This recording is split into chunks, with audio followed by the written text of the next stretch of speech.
We've now adopted over, I guess, about 5 days of a markup session, over 200 amendments we've been agreed to or worked out. And I want to thank Mike Ensley, my Republican counterpart on the committee, as well as the members for their participation. We've had good participation for most of the day by Democrats and Republicans, working together, adopting amendments, working them out, or some we just have to vote on and either defeat or accept. But we are moving forward, and my hope is this week that we'll continue that effort and get as close to the final passage as possible from our perspective on the Health Committee. Whether or not we get it done this week or have to come into the week after the break, only the next few days will tell. But this morning, we've been focusing each morning on aspects of this health care issue.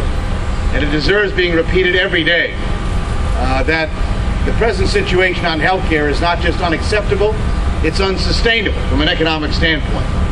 You cannot have as much of our gross domestic product being consumed by health care costs and mounting every day in this nation and expect our economy to thrive and prosper in the years ahead.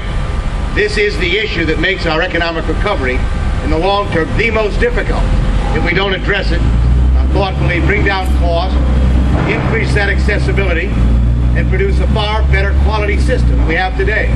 The system is broken. I don't know of anyone that believes otherwise. If you're one of the 50 million with uninsured, you don't need a lecture about it.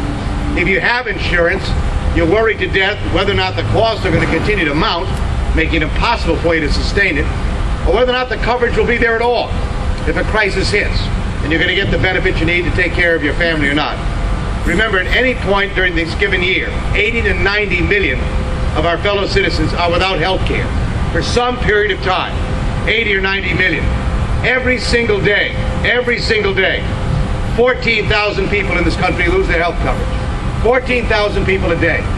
And so the issue of coverage, of being there, to be there at that moment of crisis is absolutely critical for people. And of course, when you have an economy that is as difficult as this one is, with unemployment rates rising, people losing their jobs and losing their health care. So this morning we want to briefly talk about the importance of that, of how we sustain people during periods of economic crisis and unemployment to maintain that kind of health care coverage that they need. This is a critical part of our legislation. We talked yesterday about making sure that you would not lose coverage, or would not be denied coverage because of pre-existing conditions. That we have taken care of in this bill. If you have a health condition, you're not going to lose that coverage under our legislation as it's moving through the Congress. One other point that needs to be repeated over and over again. If you like the coverage you have, you get to keep it. Our bill does not tell you what doctor you ought to see, what hospital you ought to go to, what insurance coverage you'd like to have. If you enjoy and like the present plan you have, you get to keep it. That's important in this legislation. But if you want change, if you want better coverage, then we're going to provide that opportunity for you as well.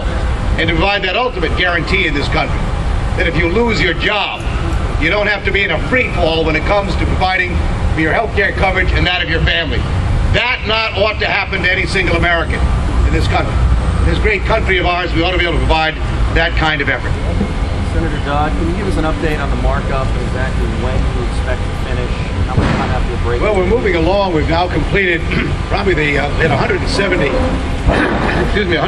amendments filed on the prevention section. Between what we did on quality and prevention, I mentioned some 200 amendments have been disposed of. We'll now go into the workforce issues this morning. We have the areas of fraud and abuse to deal with, as well as the long-term care issues. There's an issue on follow-on biologics, as well as coverage, pay or play. I don't know how much we'll get all of that done. We're going to try and get as much of this done we can by Thursday or Friday when we adjourn for the 4th of July break. I would love to complete all of it, but realistically it may be impossible to get all of that done. We still need to get numbers. Obviously I can't bring up sections of a bill that have not been scored.